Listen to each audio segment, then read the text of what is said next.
Does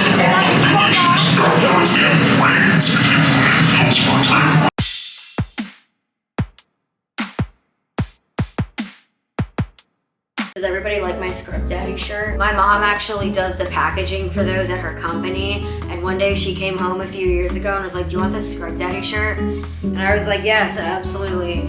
And I didn't even think it was all that until now. Every time I wear it just around my house and then my friends see it, they're like, is that a Script Daddy shirt? What's up, fools? Welcome back to my channel. If you are new here, my name is Bree, and this channel is a biannual bucket list of all the things that I would be sad that I didn't do if I died tomorrow. This video is actually an extension of my last video at EDC. When I went to Vegas, I visited Omega Mart, and I wanted to do a whole separate video on it because the EDC video was already really long, so I didn't want to take up any more time, and I also wanted to give Omega Mart the glory that it deserves in its own video. If you're like me and haven't heard of Omega Mart, it's this huge interactive exhibit by Meow Wolf in Area 15. It's known for being this otherworldly supermarket. So Omega Mart is actually just one exhibit inside of this whole building called Area 15 in Vegas. It's about 10 minutes from Fremont Street, which is where we were staying. Inside you go in and it's very futuristic themed. Everything is lit by black lights. They have this house music going. It's this giant warehouse. They have all of these really cool art installations.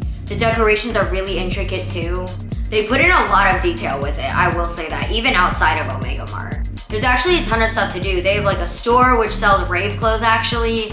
They have a place where you can do an alcohol tasting. They have a restaurant, a little ice cream store, a candy shop, a couple bars, a place you can play golf. They even have this really cool ride that lets you ride around the ceiling. The only downside to all of it is that none of it is included. So Area 15 is actually free to get into. You just have to pay as you go with all the exhibits inside, which is understandable, but it's also a little bit annoying because everything is dumb expensive. All of the other exhibits and things like that to do probably run between, I would say, $30 to $60. I'm not really sure. We just kind of stopped asking at one point because we knew we had to pay for everything.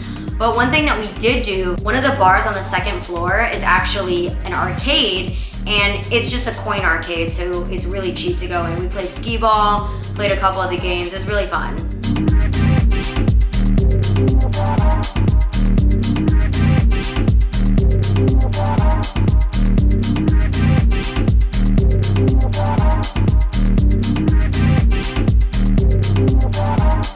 I won, it's all that matters.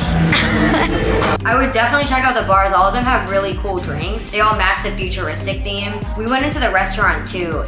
A lot of it's barbecue, I believe. Austin got this barbecue and it was bomb. I would definitely recommend it. Right now, this is our breakfast at a bright and early 2:43 p.m. We're at their little cafe here.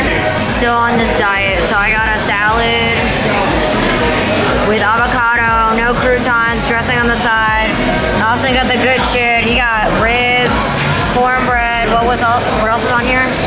Like mixed vegetables, I don't know. Ooh, nice. Is it good? Really good. Super psychedelic, and there's lots of lights and really dope art installations. It's kind of the same vibe as EDC actually. They also have these really cool desserts outside too. I was really sad that I couldn't get the ice cream from there because they had a ton of cool flavors. When we went in, we were thinking that our ticket paid for Area 15 itself. So we did actually keep ourselves entertained for the most part. Like, we were there, I think, for like an hour and a half before somebody told us that we were actually able to go into Omega Mart because we actually bought tickets. We ate and then walked around and went to the bar. So if you don't want to go into Omega Mart or one of the exhibits, it's still a cool place to stop by and check out.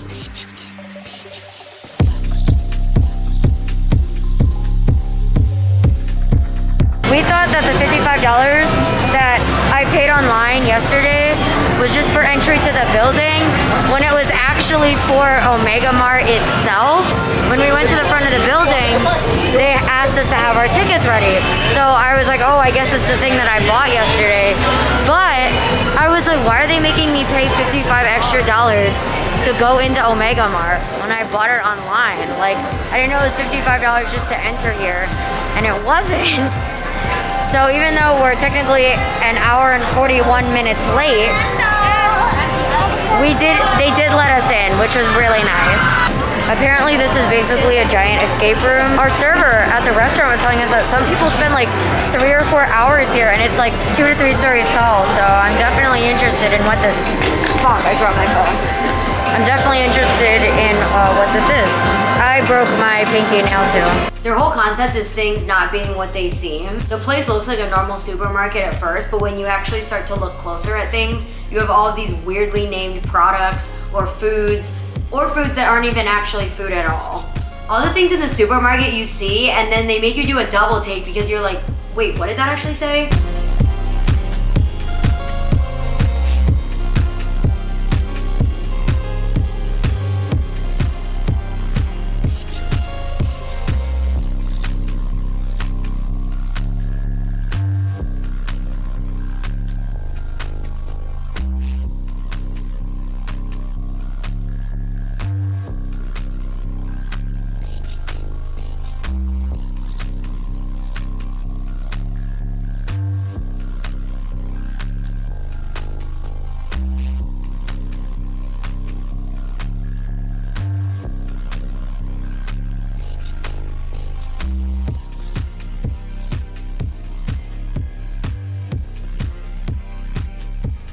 They have some really interesting items, and some of them you can actually buy.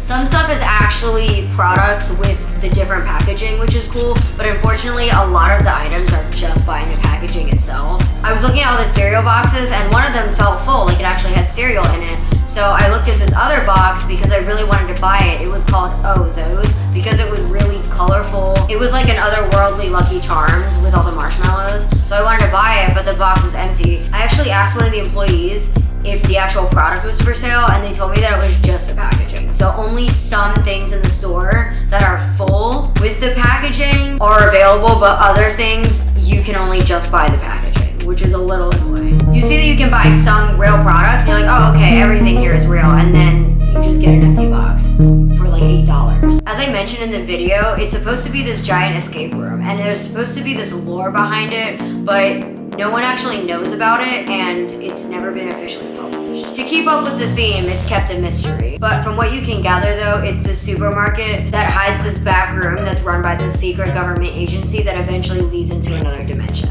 You're supposed to look for clues and things to help you navigate, but there's so many people there looking at everything and going in and out between the parts of the exhibit, you already know where the transition points are. I will say though, it is completely possible to do it the way that it was meant to be navigated, with finding your own clues and everything. We just didn't feel like it. They don't really give you a starting point. When we walked in, I asked one of the employees where you start, and they just said to start playing with things and see what you find. There's like 5 or 6 ways to get from the supermarket to the back dimension. So we started with the most obvious one, which was the freezer. It leads into this office that's supposed to be where the manager would work, and you find all these suspicious things that lead you to believe that there's something bigger going on.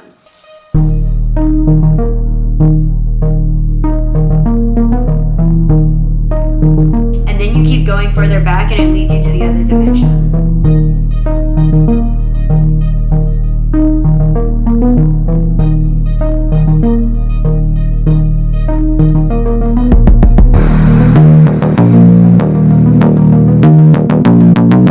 I'm not gonna lie, at first glance, when I went into the supermarket, I was like, there's no way that people actually spend 3 to 4 hours here. But when you get to the back room, then you see why.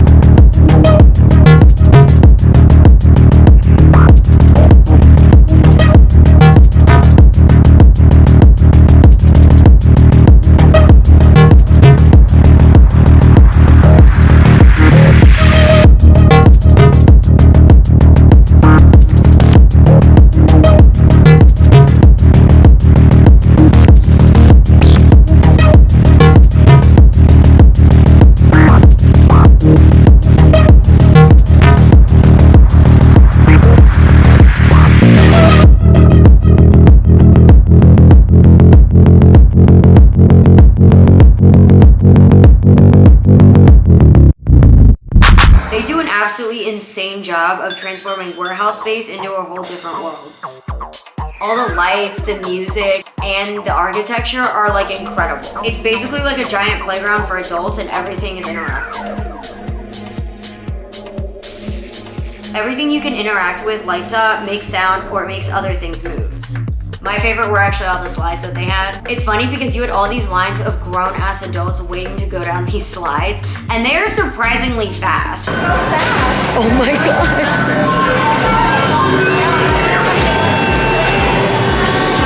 Bro, that was actually a lot faster than I thought. Pro tip, if you do go, you need closed-toed shoes in order to go on the slides, so keep that in mind if you book it.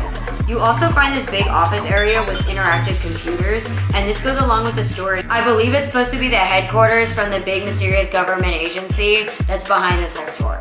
Yo, they really do not miss anything. They really know what to do to keep people engaged. Lights, colors, and stuff you can touch. The set decoration, props, lights, all even down to the smallest details are so well done.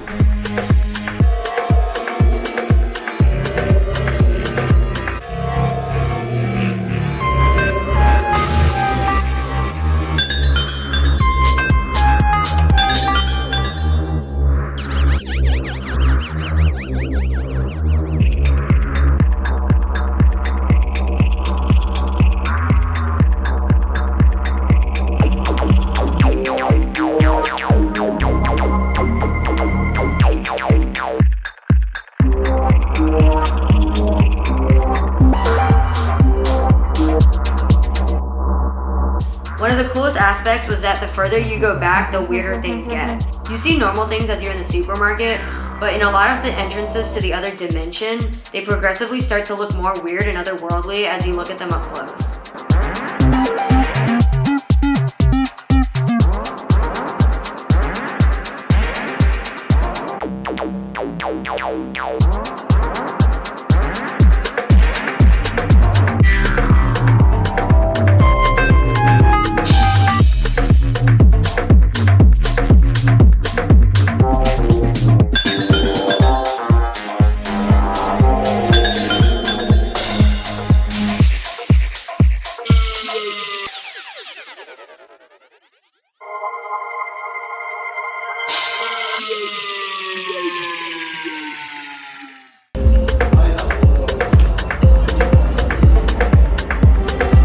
Oh, I can walk in here just fine.